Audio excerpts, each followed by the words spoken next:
Yeah, I wouldn't just not be here for this thing. That'd be ludicrous. Well, I assume you had to, unstrap from your X-wing and get the helmet off, and that's not a one-person affair. You need help with that. You got to have an astro droid. You got to have something. The astromech droid. Yep. Fun fact, they specifically requested we not use the music to turn it down to avoid getting copyright stricken. Well, even if it has the music in there, I will probably have it quiet enough that YouTube will not be able to detect it over our raging voices talking about this masterpiece or disaster. We don't know yet because we haven't talked.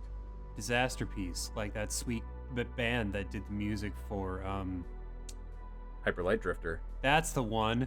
Thanks for remembering. I wasn't gonna. Okay. That's a rad soundtrack. It's such a rad soundtrack. Okay, but I can fuck around with that a little bit later. Let's have a little chitty chat about the old Squadrons. Yeah, let's do it. Time. Let's do it.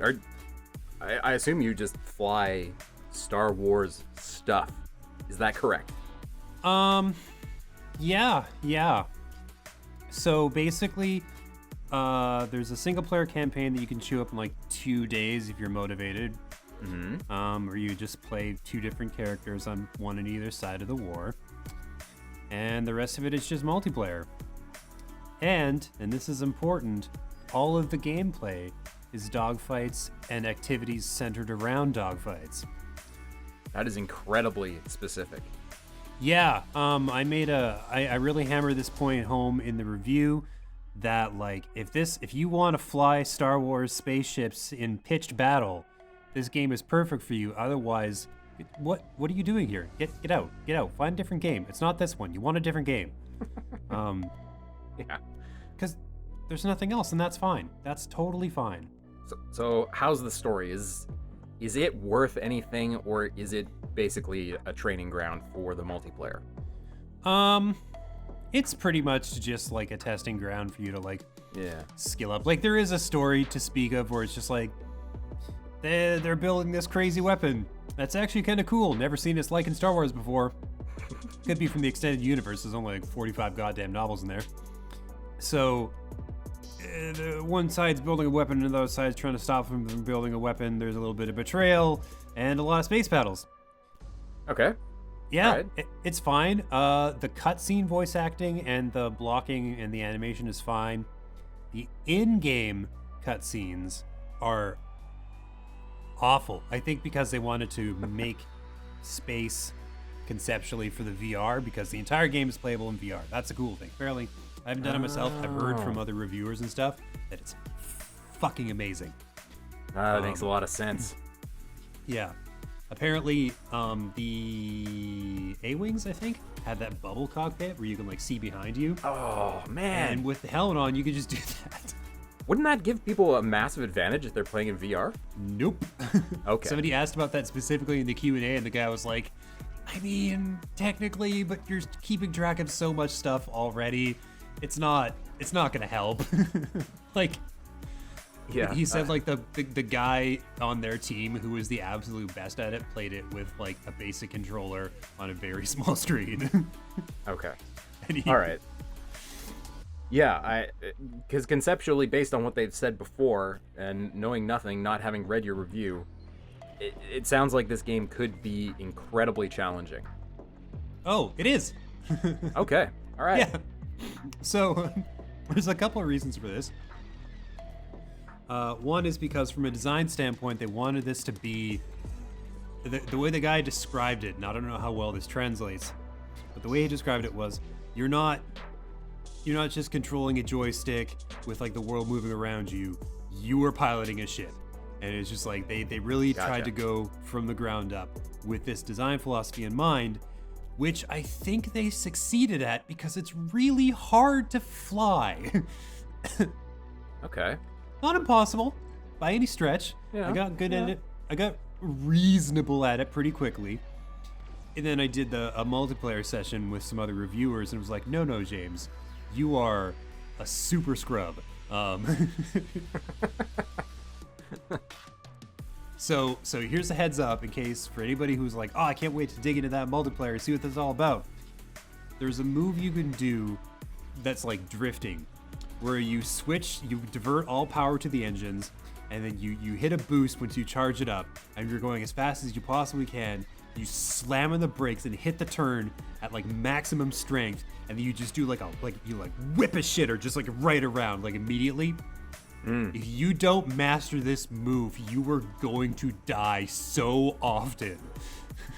Okay, so it's all about whipping around and not about flying in circles like it's all about like Ace it's Combat. all about whipping around and landing a missile lock in a way that the other person can't escape. Okay. In fact, All right. a lot of it is quite a bit like flying. Flight battles would be in like a World War II or World War I, where like the best strategy is to do these crazy dive runs where you just blow by as fast as you can and get a bunch of shots off, and then like sneak up on them somehow in a way that they can't figure out where the hell you are, and then get like a missile lock going, and then just like shred them. Because like if you're flying in a straight line for any amount of time out in the open, you might as well replace your decal with a giant fucking target because you are fully dead. Yeah. Okay. Yeah, so like there's the two sticks on the controller, for me at least. One controls like steering and one controls thrust and orientation. Mm-hmm. And to me it was backwards. Oh. Because it's like, obviously you would use the left one to steer. Because that's what you use to move in like every video game. And it's just like, no, that's the right one. And then you better believe that I accidentally boosted myself into a wall a few times. Nice. I mean, you gotta do that. Yeah. And the embarrassing thing is that it doesn't immediately kill you unless you're flying the flimsiest, shittiest TIE fighter. So what'll happen is you'll be at full health and you'll hit it like basically max speed, and you just sort of skid off of it, and suddenly you're on fire and there's smoke everywhere and the alarms are screaming at you, and you're like, yeah, okay, I got it. You just feel like a complete 10-cent tool. And it's just like, what are you even doing here? What was that all about? You can't even end yourself properly. So No. try to repair this ship instead. One thing that they've done to try to counteract the like definite gaps that are going to be in people's flight skills is that ranked play is tied to fleet battles only. Like just straight dogfights don't get you any like real cred in terms of like your rankings. You can gain experience and like unlock cosmetics and shit like that. Get that little like Ewok bobblehead you can put in your cockpit. Mm-hmm. But it doesn't do anything else for you. But like fleet battles, which are all team based and have like a bunch of different objectives, and like you're not necessarily gonna immediately win the day with your hotshot flying skills. That's where you can actually like gain ranks. So that's cool. So obviously this is an EA game because they own the license. Mm-hmm. Ooh, what are we looking at for microtransactions and Zilch. Okay. Zippity doo dah. So here's the deal. Kind of a double-edged sword. On the one hand, the $40 American you pay for this game is the only money you're ever going to need to spend. On the other hand, there is no post-launch content roadmap for this game. No. Fuck all. So like, there's cosmetics you can unlock, right? Where you can like gussy up your ships and stuff. And he couldn't speak to like specifically what was going to be available, but like there's going to be no new maps, no new game modes, like none of that shit. Well, I mean, I guess like the map is space, and how much do you really change that with new content? Yeah, I feel like player feedback will push them in that direction eventually. Yeah. Because people like having shit, so they might be like, okay, could we please have some more stuff? And then they'll probably trot out some like, well, this is why we only charged $40 American, guys. But what's the variety like as is and on the map front? Can you have a battle over Hoth and a battle on Tatooine, or is it just like these are a variety of space graveyards? I haven't seen Hoth yet. and I haven't seen Tatooine. I saw Yavin, Okay. or Yavin, whatever. Fuck. But there's And- yeah, Yevon. That's from Final Fantasy X, I'm afraid. Nice. Good catch. I didn't see any like really typical environments because it's all in space. You're never like over the surface of a planet. Okay. There might be like a big space station that you're flying around, but like when they say all space battles, they mean all fucking space battles. Yeah. So like in atmosphere, no, get out. Find a different game. Well, maybe that's the post-launch content they refuse to talk about that will probably cost another $40. You know? I don't know, that dude was like biblically adamant about be like, no, we're spending no more money, and neither are we. We are out of cash. Yeah. All right. So when you're playing this game, how does it feel? Does it feel like the starfighter combat in Battlefront? Or is it its own thing? I would say it's more its own thing, just because, like, in Battlefront, a ship is something you just sort of happen upon. Sometimes you're like, you like pick that option or whatever. Yeah. And so, like, they're kind of meant to be like, oh, well, if you get a chance, you can play in one of these, and it's pretty cool. But it's not like that here. Like, your whole life is in that fucking cockpit. So, like, there's the systems involved in it are more robust. Like, you can call for supplies if your ship doesn't have the capacity to repair itself, which a lot of them don't. Some of them don't have shields. No shields on a TIE fighter. That's just something you have to live with. And like every ship, different ships have different power configurations. Like TIE fighters again have like 2 bars, one for engines, one for weapons. Either all in one or all in the other. X-Wings have like 3, one for shields, one for weapons, one for the engine.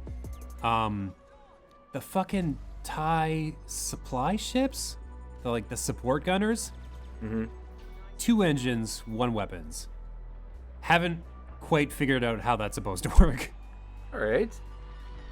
I guess Yeah. it's really weird because you can't go all power to both that I can tell. Like I haven't figured out how to do that. Because it's like the system is very like pick one of 3 or one of 2, not 2 of 3. Like that's not what you do. Yeah. Huh. It's really weird. And then like if you can't repair yourself, sometimes you can like chuck a shield up, and that can like extend your life a little bit. But like, yeah. And like another thing is there's like the throttle for like the acceleration and stuff like that is a bit more granular, and like. When you slam on the brakes, sometimes the momentum just carries you further than that. And you're like, but I said to stop. And it's just like, you were going too fast. You're hitting that shield right now. Yeah. Okay. Yeah. Yeah. Other question, like gameplay wise, is like in a big grand battle, like you mentioned, fleet battles. Are there ways for players to contribute to the grander goal if they are not great dogfighters? Yep. You can. There's a ship on either side that's specifically support. Like it's got like pretty tanky shields, and they have like stun weapons, and they can drop like repair packs out. So if you want, you can just kind of follow behind an attack squadron, and just like help them out with like supplies and shit. Or you can use the bombers and not get into any ship-to-ship fights. But man, that's how I roll in Battlefield. I'm the medic. I'm just chucking med packs and scoring all kinds of points in a giant war, but have very few to no kills. Here's the trick. Relatively satisfying. It is a relatively satisfying experience. I'm learning the little time I spent with the multiplayer tells me that you're gonna need to coordinate your strategies with your boys, with the lads, with the dudes, with the ladies, with the lovelies, if you want any specialist to survive for any length of time. Yeah. Because like one of the things that the bombers are good at doing is laying massive damage down on top of like capital ships and larger cruisers. But if you try to approach directly one of these ships, their massive complement of guns will destroy you. Yeah. So you need somebody distracting those guys while the bomber just comes in and lays some mines and eggs and bombs and shit, just knock those shields out. Also, every ship has a specific place where shields and components are generated, and until you knock the shields out, doing damage is impossible. Okay. Yeah. So very phase-oriented battles. Yeah. Where there's specific goals at specific times.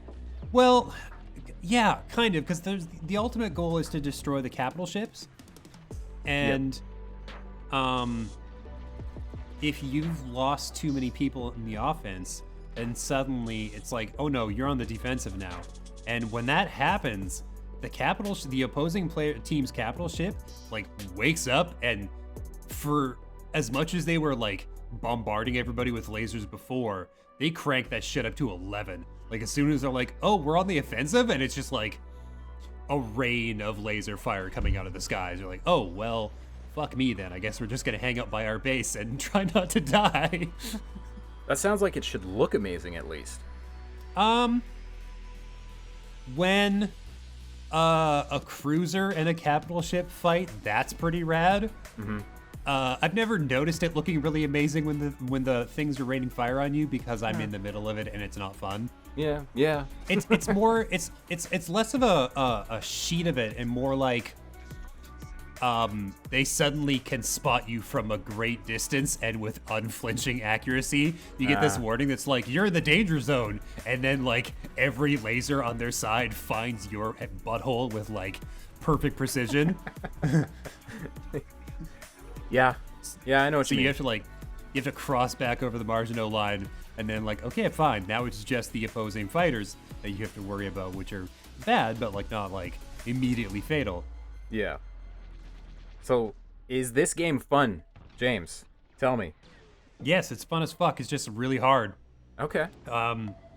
Which that's fine.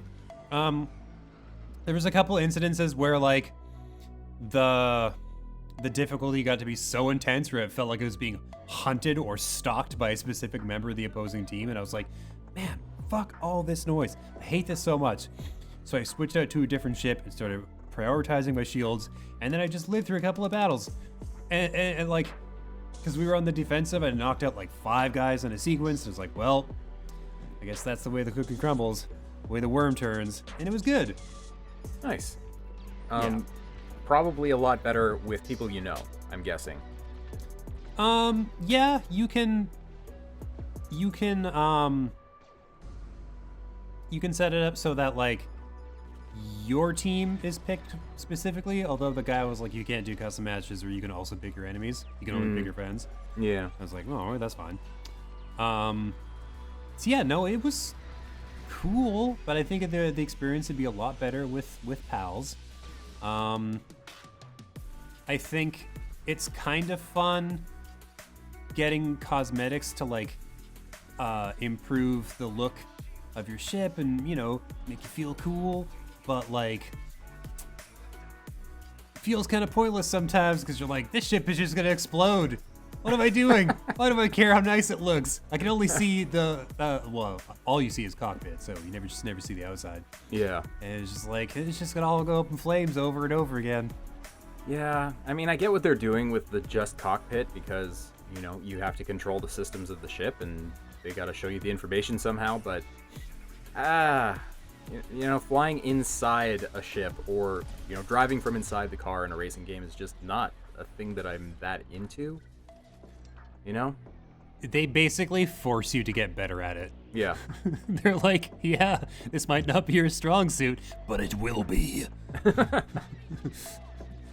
Well, it sounds like maybe I should try this game, because it sounds like you had a better time than you expected. My expectations were firmly neutral, and it was fun. Yeah. It was hard, and it's laser focused on ship combat, which is why I think I landed on a 75. Yeah. Which I feel will be on the lower end. Although I saw somebody's review title, it was like, "This is the best EA Star Wars game yet," and I'm like, "That's a loaded title."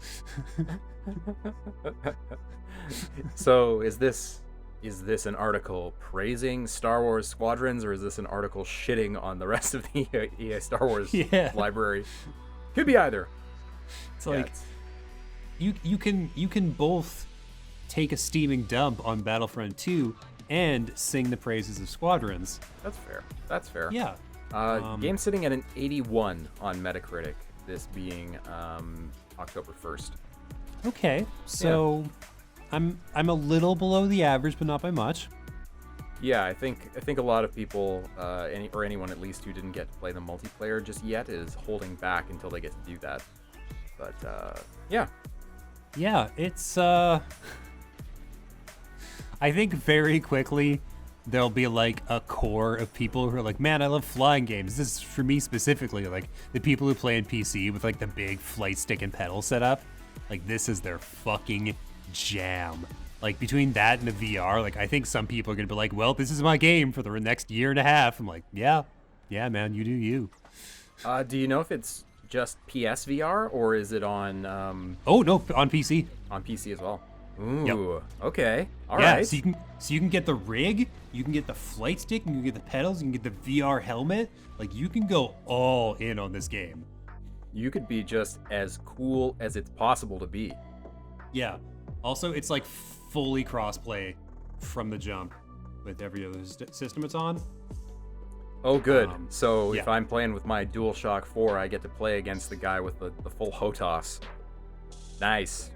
Can't wait. You can turn crossplay on or off. Oh, okay. Well, right. if you, right. But the guy was like, but your matchups will be slower that way, obviously.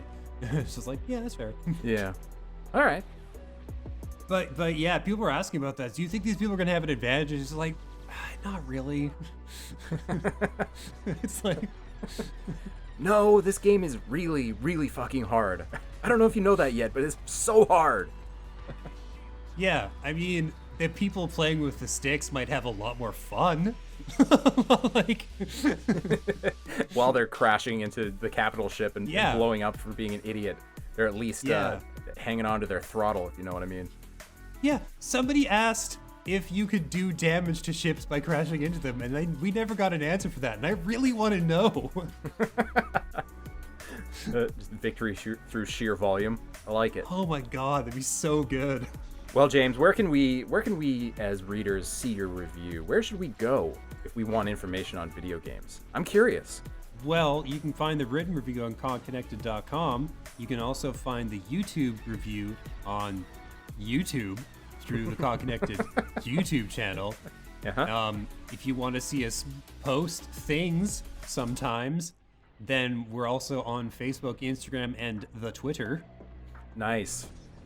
I'm going to have to subscribe to those fine channels. You will.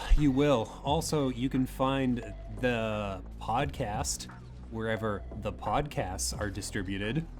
Yeah, that's like everywhere. Apple, Google, Spotify, Anchor, Pocket Casts. That's a one. Yeah, I would be fully a Spotify man, but many podcasts do not go there for some reason.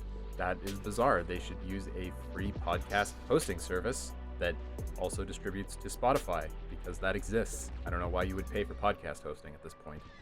That's an amazing question, Paul. Only time will tell, or it has told, and I just don't know the answer.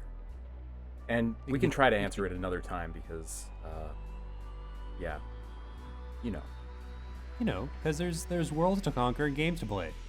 That's right. You got to get back. You got to get back into the jumpsuit, back into the jump seat, grab your throttle, and give her hell, James. That's right. Give him holy hell. Yeah.